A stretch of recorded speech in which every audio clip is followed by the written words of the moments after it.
তো ২-৩ বছর ব্যবহার করার পর ল্যাপটপের ব্যাটারি একদম ডাউন হয়ে গেছে। অন করলেই নোটিশ দেয় যে চেঞ্জ করেন, রিপ্লেস করেন ব্যাটারিটাকে, ল্যাপটপের ব্যাটারিটা। তো নিয়ে আসলাম যমুনা ফিচার পার্ক থেকে। আর এটার মডেল হচ্ছে এইচপি এলিটবুক 8460P।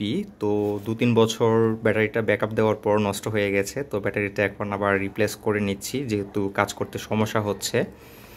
তো এই যে ল্যাপটপ মডেলটা, আপনারা বলবেন যে এটা তো অনেক ওল্ড মডেল। তো এটা আসলে নেওয়ার কারণ হচ্ছে যে অনেকক্ষণ অন রাখতে হয় একটানা। আর এই মডেলের ল্যাপটপগুলি আসলে এভাবেই তৈরি করা যে একটানা অন রেখে কাজ করা যাবে, একদম 24/7, ওর একটানা চলতেই থাকবে চলতেই থাকবে, মানে সার্ভার ল্যাপটপ এগুলি অফ করার প্রয়োজন হয় না, একবার অন করে দিলে চলতেই থাকবে জনম্বরে, এরকম আর কি বিষয়টা।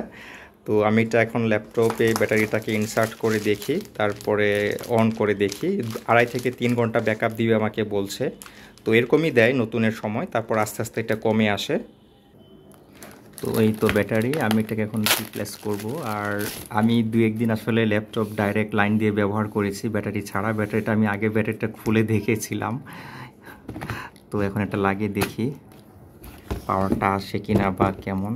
2.5 থেকে 3 ঘন্টা বলছে, দেখি আসলে 2.5 থেকে 3 ঘন্টা কি ব্যাকআপ দিবে কিনা। আর হচ্ছে অন করে ব্যাটারি চার্জও দিতে হবে।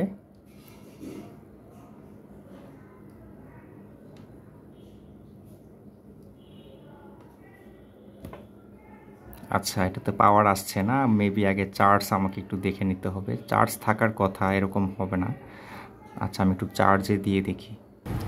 ওকে, তো আমি ব্যাটারি সরাসরি চার্জে দেওয়ার পর অন করেছিলাম। তো এখন দেখি যে ব্যাটারি আছে 72%। তো দেখি কেমন ব্যাকআপ দেয়। আশা করি 2-2.5-3 ঘন্টা তো পাবোই, যতই হেভি কাজ করি না কেন, যেহেতু নতুন আছে। পরে 6 মাস 1 বছর পর আবার এটা 1-1.5 ঘন্টাতে নেমে আসবে, 1/2 ঘন্টায় নেমে আসবে। তো আপনার হয় তাহলে আপনারাও নিতে পারেন এরকম ব্যাটারি, যেগুলি মানে আসলে যেটা হয় আমরা দেখি যে একটা ব্যাটারি কেনার পর মানে একটা ল্যাপটপ কেনার 2-3 বছর পরে দেখি যে আমাদের ল্যাপটপগুলি কিন্তু মানে ব্যাটারিটা নষ্ট হয়ে যায়। হ্যাঁ, তখন ব্যাটারি রিপ্লেস করতে হয়, এছাড়া কোনো উপায় থাকে না। তো যদি আপনাদের প্রয়োজন হয় আপনারা নিয়ে নিতে পারেন আর কি।